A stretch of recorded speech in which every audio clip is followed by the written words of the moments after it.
Сығырайған көзін ғана қалдырып, бетінің басқа жерін қолдан жасалған қоймалжыңмен айғыздап, басына шаңырақтай етіп үйіп орамал байлап, тақта үстінде шалқасынан түсіп қыбырсыз жатыр. Үй іші құлаққа ұрған танадай тым-тырыс, мезгіл түс ауғанын білдіріп, терезеден қиялай салаған күн сәулесі бөлменің бір жақ шетін қиып алып ерекше жарқыратып жіберген. Бір бүйірден келесі бөлмеге өтетін есік аузы үңірейіп көрініп тұр. Онда осы үйдің маңдайында біткен жалғызы Олжас, 7-ші орыс класының шәкірті, сабақ қараудан жалықты ма, әлден уақытта гитарасын дыңғырлатып ән айтуға кірісті. Үш аяқты араб орындығының үстінде мелшиіп тұрған қызыл телефон кенет қатты шырылдап қоя бергені. Зейнеп тақта үстінен жеңіл сырғып түсте де былқ-сылқ басып барып тұтқаны еріне көтерді. Алло деді де қуанғаннан күлгені болар. Кілегей жағылған бет аузын тырса-пырса дірілдеп қозғалып кетті. Дауысы да көңілдене сыңғырлай шықты. Сен қамбысың ей, қайдан жүрсің? Көктен түскендей боп. Олынан қаймықты ма, тұтқаға жабысқан күйі мойнын бұрып көзімен Олжасы іздеп еді, таппады. Бөлмесінің есігі тарс жабық тұр.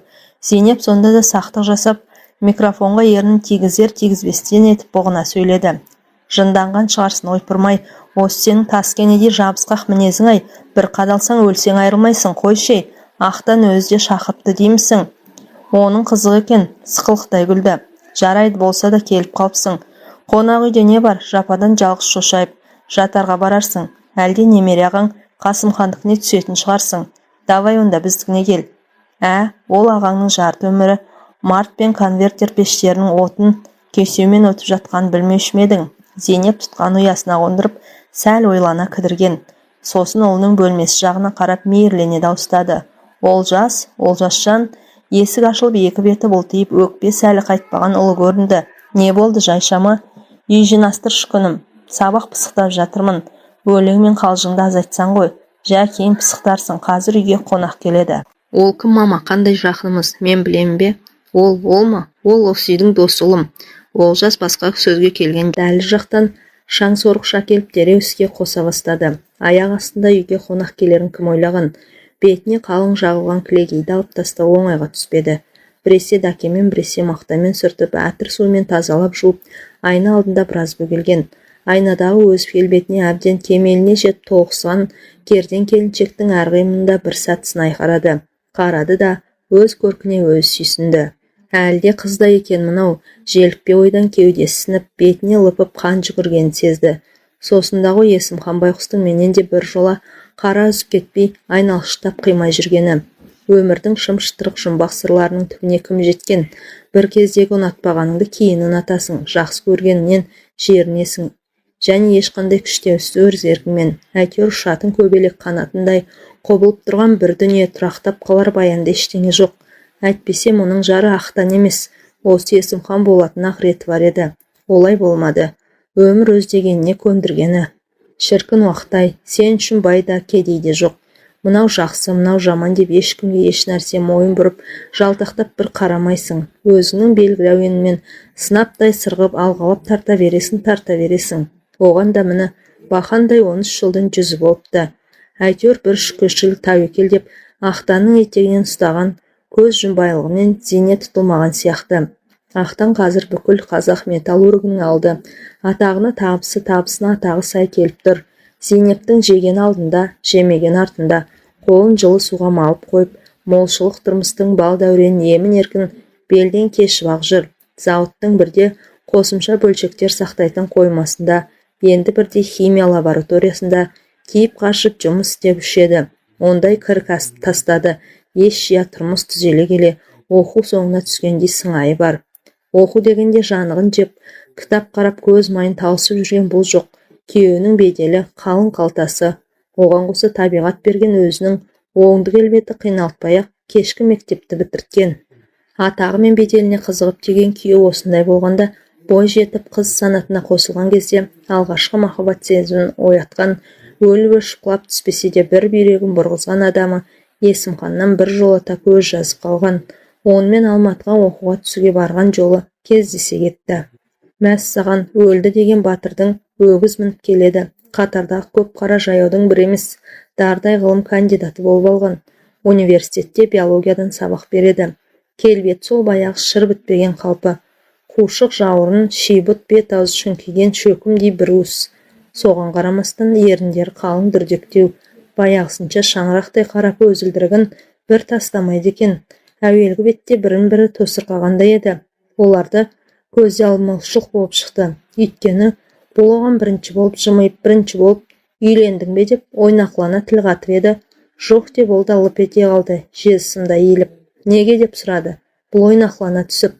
Бір рет алданған адам екінші рет алдануға асыға қоймайды, деді Есімхан. Аузы күйген үрлеп ішеді, деуіндесе де ұялды ма, Зейнеп өрттей болып қызарып кетті. Іштей жігіт өкпелейді.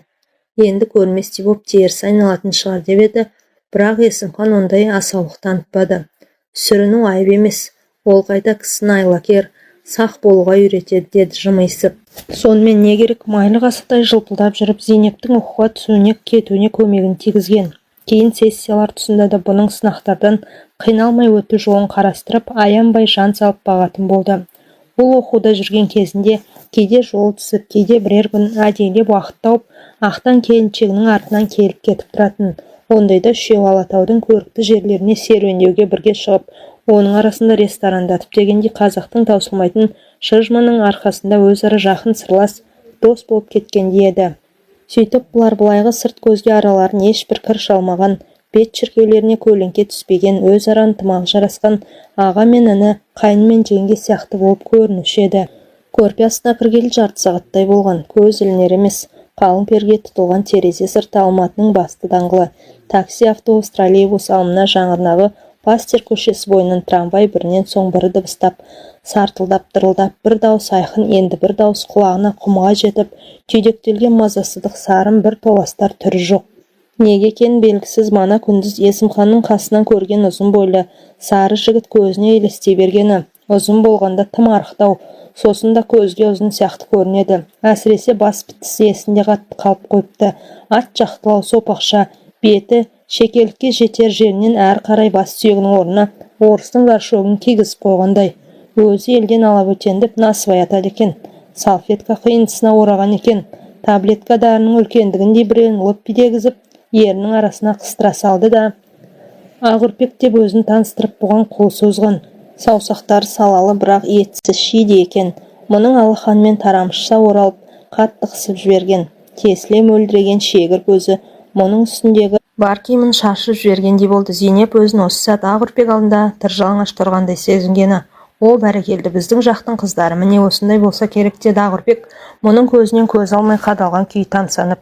Жігіт тамсанғанда қазір аузына жиналған сілекейін түкірер деп ойлаған, өйтпеді. Еріне салған насыбайды жеп қойғандай, сөйлегенде сөзін де бұзбай, айтып түк түсіндірген жоқ. Сырбаздай, деді Зейнеп, іштей сүйсініп, өзі қарап қалмады. Біздің жақтың дегеніңізге қарағанда жерлес болдық қой сірә. Иә, мен де Нұрлы бойынан Казгородок деген жерденбін. Астанадан жерлесім табылғанына қуаныштымын. Бірақ қыз деп мен тым жасартып жібердіңіз, білем. 30-дің о жақ бұ жағында келіншектің қасында қыз дегенің немене? Мұрнының боғын сүрте алмай жүрген біреу емес пе? Нанбасаңыз биолог ғалым Есімхан айтсын. Не айтатыны бар, не нәрсенің де өнетін, өсетін, жетілетін, кемелденетін, есіргетін, тозатын, өлетін кездер болады. Сен, Зейнеп, әйел жыныс ретінде әбден жетіліп, кемелденген шағындасың. Оның үстіне әр нәрсенде табиғат тарапынан оған өмірге деген күш-қуат, құмарлық пен құштарлық сыйын ерекше мол өлшеп берген асылдар болады. Сіз әйел жынысының ішіндегі сондай асылсыз, деді Ағырпек. Үсті басы жермай сасқан жұмысшылар сіздей перизаттың қадірін қайдан білсін? Оларға жұмыстан кейін топтанып арақ ішіп үйге келіп, келесі ауысым кезегіне дейін естен тана қорылап ұйықтаса болды ғой. Әй, қой байқа, деді Есімхан досына ескерту жасағансып. Зейнеп үйіндегі ағамыз атақты металлург, қалалық советтің депутаты, мемлекеттік сыйлықта. Бұйырса сенем бұрын алып қалу мүмкін. Заманды еркелетіп, жұмыссыздан шыққан ақсүйек. Сіз де өндіріс озатсыз ба, деді Зейнеп, жаңа танысының жүзінен көзін әкете алмай арбалып. Жоқ, мен жай академияда фольклор зерттеймін, деді Ағырпек. Сіз де ғалым екенсіз ғой. Иә, әзірге кішкентайлаумын. Ендеше тезірек үлкен болыңыз. Орынды сөзге үшеуі бірдей қосылып жарыса күлген еді. Көзіне сопақ басты горшок тәрізденген Ағырпек тағы елестеді. Шегір көзінде бір жұмбақ сиқыр бар. Қасыма келген алғаш көргендегідей тесіле қараса, құмарлыққа толы отты жанарымен ақ үстімдегі көрпені ұшырып түсірер еді. Ар жағында мен, Іш киімсіз жататын әдетім жалаңашпын, қоя тұршы деп айта алмай қалам ба. Бар денесімен тоғырғандай қатты тірілген кетті. Қызып мазасын алып жатқан борбай арасына тап бір содан жаны жай табатындай қолын соғып жіберіп тас қып қысып алды. Біреу ақырын тықылдатып есік қағып тұр. Есімхан екен. Аты жөні жоқ, бұл қай жүрсің деген бұл даусы әлденеге дірілдей қалып, сағатқа қарамағанбысың? Түнгі 12 ғой. Сағындым сені, сағынып кеттім. Есік ашарда Зейнеп жалаңаш иығына жеңіл халат іле салған еді. Түймеленбеген алды ашық халаттан бардан жарқырай көрініп тұрды. Онысын өзі аңғармады ма, әлде құмарлық шақырсын деп әдейі сөйтті ме екен? Қалай болғанда да Есімхан артық сөз айтпастан Зейнепті керует түсіне құлата салып, екі сан екі ердің арасына бар күшімен қона кетті. Қандай зорсың деді. Құмарлығы бірден басына шапқан Зейнеп ышқынып қап, жігіт иығын қанын шығара қырши тістеп алды. Апай-топай аяқталғасын, олар еш жиғандай демдерін басып біраз үнсіз қалды. Сағындым дедің бе деді Зейнеп бірінші боп тілге келіп, араларында тап бір түк болмағандай жайбарақат сұрай салды. Сен де ақтан, менің жақын достарымсыңдар. Сағынған досты көру үшін уақыттың ерте кеші болмайды. Ендеше басылдың ба? Жоқ, саған деген ынтызарым жаңа ғана өршіп артып келеді. Жарайды, өтірігіңе сенейін. Тек соны айту үшін келдің бе осы қазір жетінің ішінде? Жоқ, саған сақтаған жақсы жаңалығым да бар. Айт. Докторлығыма тақырып етіп, Зауза қоңызын алғанмын. Дәлірек айтсақ, орталық Қазақстан аймағындағы Зауза қоңызының тірлігі. Шалқасынан жатқан Зейнеп өз дөсін өзі сипалады. О, тоба, қоңыздан басқа жәндік құрып қалған ба жер бетінде? Құртақандай қоңызды тани білген кісіге талай терең сыр жатыр деді. Есімхан желпіне түсіп, ол дегеніңіз ғылыми атақ, машина бедел. Зейнеп сиқырлана күлді. Соның бәрі Құртақандай қоңыз арқылы келе ме? Әлбетте, қоңыздың 140 тұқымдасқа бөлінетін 300 түрі болады. Бірақ қоңыздар біздің елімізде, оның ішінде Қазақстанда аз зерттелген, ал қоңыз деген шаруашылыққа зиянды насекомдар қатарына жатады. Шаруаң сол екеулеп зерттейміз. Қоңыз дегенің биология ғылымындағы тың тақырып, ол саған да маған да жетеді. Әрине, сен әуел диплом жұмысынан бастайсың. Амандық болса алдағы жаз сендер жаққа елге шықпақпын, қоңыз термекшімін. Сол кезде мен саған ассистенттік қызмет көрсетесің. Не дейсің, түсінбедім. Зейнеп ұқса да ұқпаған болды. Не түсінбейтіні бар деді Есімхан. Мен сенің дипломдық жұмысыңа жетекші болып бекідім. Демек сен маған тіркелей бағынышты шәкіртімсің. Енді түсіндің бе? Зейнеп бұл әңгіменің тегін емес, соңында ауыр салмақ жатқанын сезіп шынақ сасайын деді. Мен Зауза қоңызынан диплом жазам ба? Иә, тура Зауза қоңызынан. Ендеше Зейнеп кенет ойнақлана қалды. Көңілім көбелекке көбірек ауып жүруші едім. Әркімнен бір қалған көбелекті айтып қайтесің. Алдын шыққан жерді белден қаз деген. Дәл қазір сен және мен үшін жәндіктер ішінде қоңыздан тиімдісі жоқ. Сөйтіп қоңыз теретін болдық десейші деді Зейнеп жеңілген үнмен. Тереміз, Зейнепжан, тереміз. Мысалы бар ғой, менің бақытым көзіме туп-тура қоңыз болып елестейді. Ал бақыт дегеніміз, ол да бір қашаған ат сияқты. Қуып жүріп ұстай алмайсың, ұстатпайды. Жарайды, теретіміз қоңыз болса, ол ешқайда қашпас. Ағаштың жағынан ба, тастың қуысынан ба уып ұстап алармыз траңдатып, именно траңдатып. Міне бұлай деп Зейнептің тізесінде жатқан ақ жамылғыны бір шетке қарай серпіп жіберіп, сол сәтте құмары қайта қоза бастаған ләззатшыл ыстық әйелдің үстіне атқа қонғандай сарт етіп тағы қонды. О, боже, деді Зейнеп, қос аяғын қос аяқша сермелеп, ши борбайыңа қарап, қауқарсыз шығарсын деп жүрсем, ши борбайдың арасындағы ше. Бар маңыз сонда екен ғой. О, тағы аяма, өлтір. Екеуі де соқыр сезім ләззат майданын қатты сағынып қалған екен. Ауық дем алып, ойнас қызығын таң атқанша жалғастырумен болды. Есімхан таңертең кетерінде өрекпіген көңілім басылды. Сағынышымды суардым. Бірақ құмарым әлі қанған жоқ деп, Зейнептің кіндіктен төмен томпайып жатқан жерінен шөп еткізіп сүйіп алды. Жалт бұрылды да нық адыммен бөлмеден шығып кетті. Сол екі ортада қан тамырлардағы тойымсыз шайтандары қайта қозғандай денесі сый бастаған Зейнеп құмарымды қоздырма дегісі келіп еді, айтып үлгермей қалды. Бас жағында жатқан құс жастықты жұлып пергіштеп жіберді де бауырына ала екпеттеп жата кетті. Мен оңбаған шығармын, біреуге жар болып бала сүйіп отырсам да, бұл ойдан тез суыды. Адалсымақ ақылсыз қатын бір сыбағамен аузыр жиып ауға жармай жүреді. Жолын тапқан ақылды қатын кем дегенде 2 сыбағалы болады дегенді естуші едім. Мен әлде сол болдым ба? Көз алдына басының төбесі орыстың горшогына ұқсаған Ақ үрпек елестеп кетті. Жымиды. Ол мен іздер ме екен?